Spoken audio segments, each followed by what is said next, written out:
I walked Yeah, into yeah. this, my life was on fire. I was walking out of hell.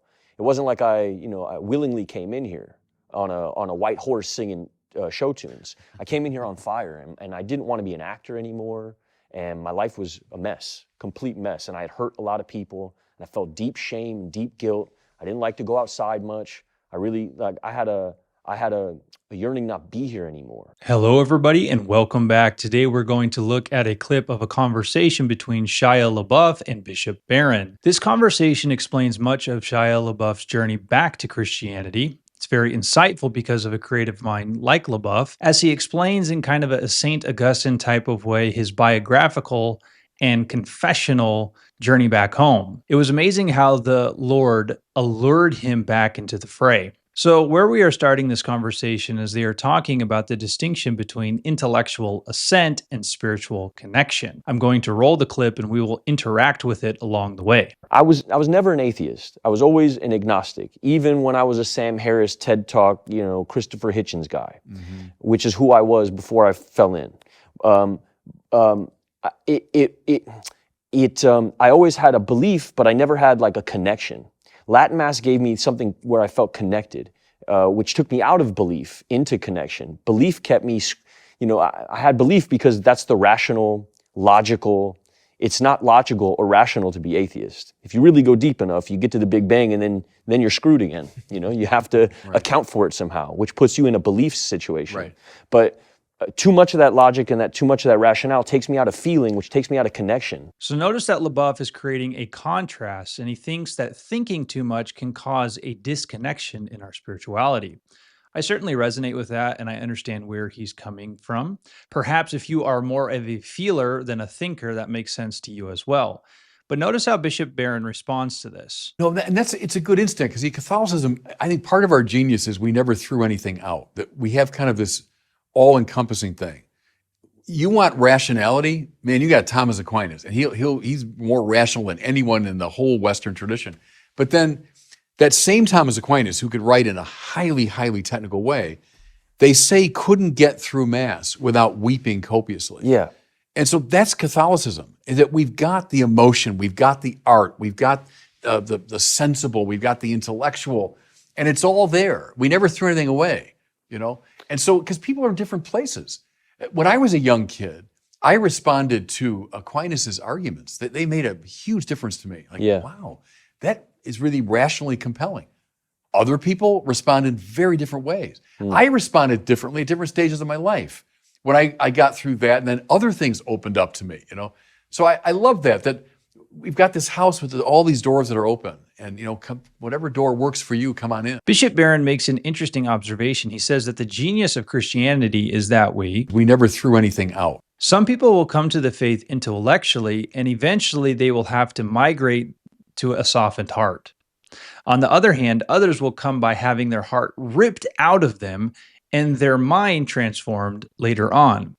I think what's imperative to see, and Bishop Barron uses St. Thomas Aquinas as an example, is that Christ gets all of us, and that is what grace is all about. Grace perfects nature, meaning he transforms every aspect of us. He will change your mind and your heart. It's a complete regeneration. Now, LaBeouf is going to talk about a sinner's struggle and a providential hand of God leading that sinner home. This testimony is so beautiful, and I hope that you can relate. I walked into this, my life was on fire. I was walking out of hell. It wasn't like I willingly came in here on a white horse singing show tunes. I came in here on fire, and I didn't want to be an actor anymore, and my life was a mess, complete mess, and I had hurt a lot of people, and I felt deep shame, deep guilt. I didn't like to go outside much. I had a yearning not be here anymore. I was on my way out. Is that where you were when you accepted the role of Padre Pio? This is why when you spoke about the role, I wanted to kind of dive in there because it's kind of formative to how this all happened to me. I was willing because pain made me willing to go about this in a different way than I had previously. My opinion about God before this happened, before the pain struck, before my world had crumbled, was art, love, and God. They all mean the same thing. They're synonymous.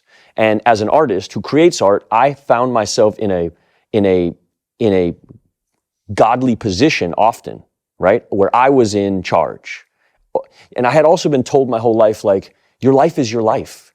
You have to make with it what you can, you know? You got to be a good guy, and then you got to get married, and then you got to get a house, and you got to get a job and do good at your job. And like, your life is your life, and things will work out if you put effort in, and, you know, it's up to you. And I always really felt that. And it made it hard to believe in God, because it felt like my managerial skills are what are going to amount to a fulfilled existence. Yeah.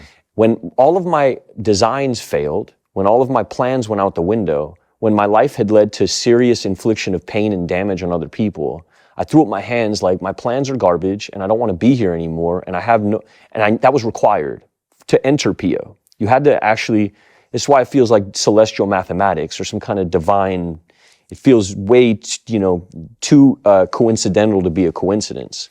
But my life was completely, like I told you, on fire. And I'm in a spiritual program where I go on Zoom, and we have meetings, and another person that was in this meeting, who's also part of this same fellowship of like the down and outs, was a man named Abel Ferreira.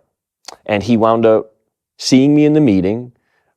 We shared sensibilities. We had heard each other share a few times. And then he wrote me in the chat box, "Do you know about Padre Pio?" And of course, I didn't know anything about Padre Pio. This is before the offer of the film. It's just, okay. This had been gestating on his side for years, because his grandfather comes from the same region in Pietrelcina, and he has a connection to Pio in many different ways. He's not a Catholic; he's a Buddhist, which I always had trouble with as a person who was always self, and now, I'm not going to get into that conversation, but me and him have wrestled over this many times.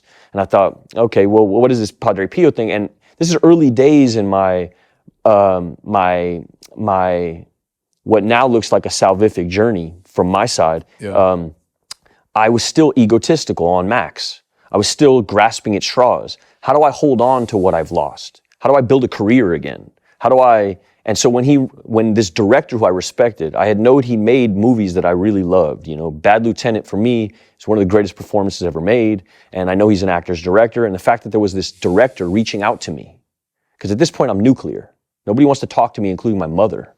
The manager's not calling, the agent's not calling. I'm not connected to the business anymore.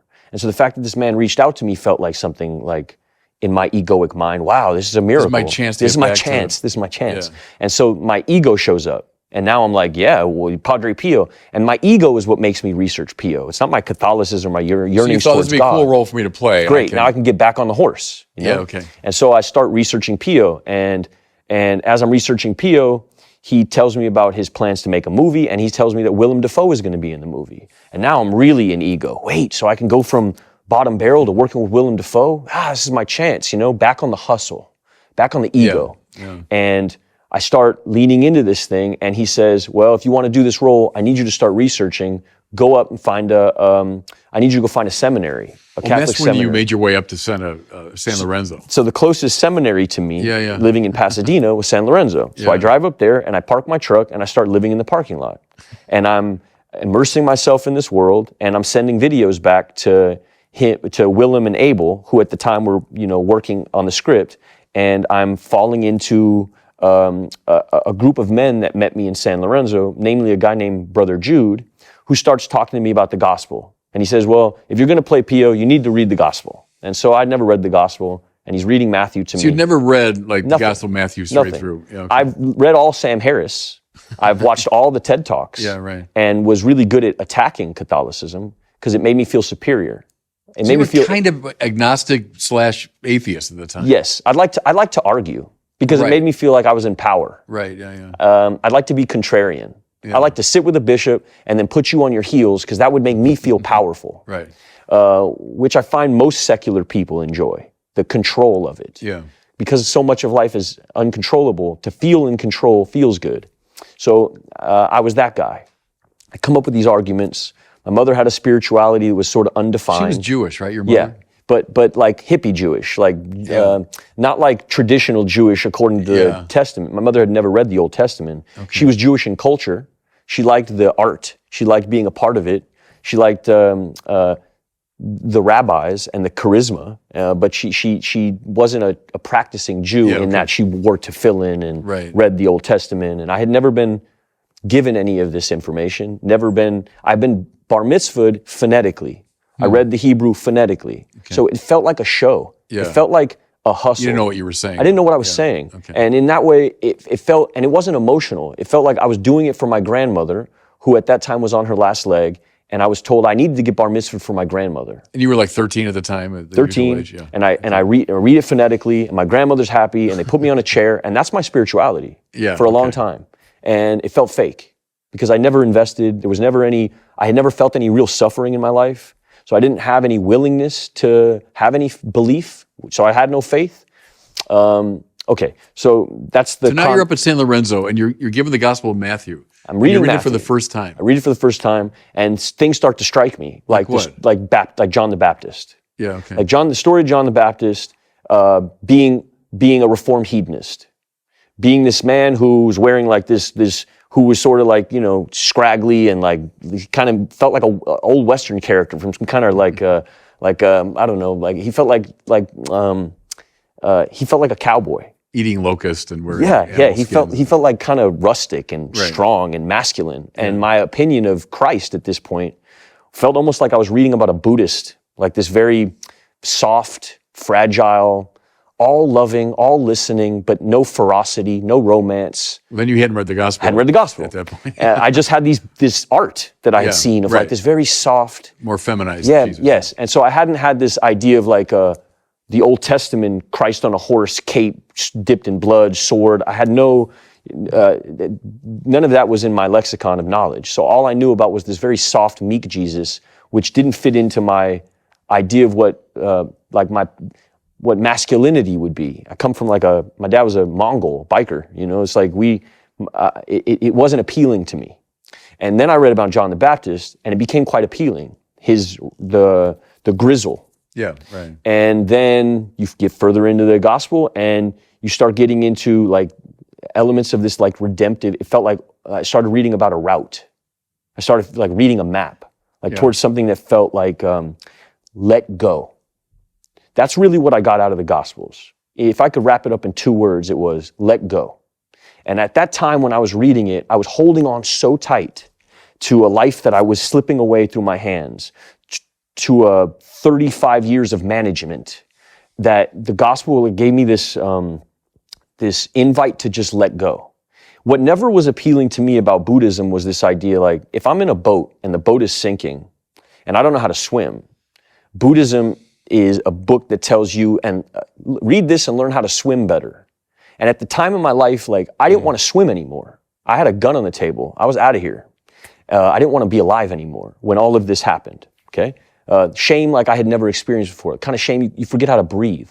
You don't know where to go. You can't go outside to get like a taco. Like you don't want to go anywhere. And that's where you are when you're up there reading the Gospel and thinking about the playing Thai repeal. You're in that state. Yes, but I'm also in this this deep desire to like hold on. Yeah. And so I read the Gospel with this man, Jude, and I keep hearing like in many different variations of it. I'm not going to explain the whole Gospel here, nor do I need to. It's you. But I keep hearing let go. Mm-hmm. And to a person who's been gripping so tight for so long, it feels like, it just feels like, it just feels like the right move to let go, like complete surrender for real. And it stops being this like prep of a movie, and it starts being something that feels beyond all that. And I stop sending videos. Like at a certain point with Jude, I just like really fall in. And then I meet these women, Sister Lucia of the Sacred Heart Sisters, who starts really like catechizing me in a very real way, in a very like, let's go through it, let's talk about it paragraph by paragraph. And what happened was there also happened to be like a meeting at the church for this other spiritual program that I'm in, right next door to Sister Lucia's. So I'd wake up in the morning, 9 a.m., I'd go to my meeting, and then 10 a.m. I'd be with Sister Lucia, and then 11 a.m. I'd be with Brother Jude, and then 12 I'd be with Father James, who's now in Burnley. But Father James was like this. Father James felt like an old sheriff. I don't know if you've met Sure, Father sure, James. sure, yeah. He's like this. He's like a grandfather. Right. His yeah. hand is enormous. Yeah. He made me feel safe. He would just put his hand on my shoulder sometimes, and he wouldn't say much to me. He wasn't, but he was also like this Archie Bunker character, where like his love felt like you had to, like you were pulling it out of him.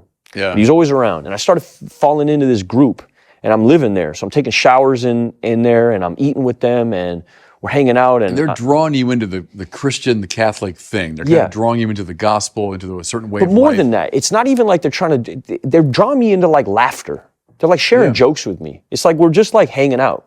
And at this time, I had no friends in my life. You know, What did Jesus do with people when he first met them? Typically, he'd eat and drink with them.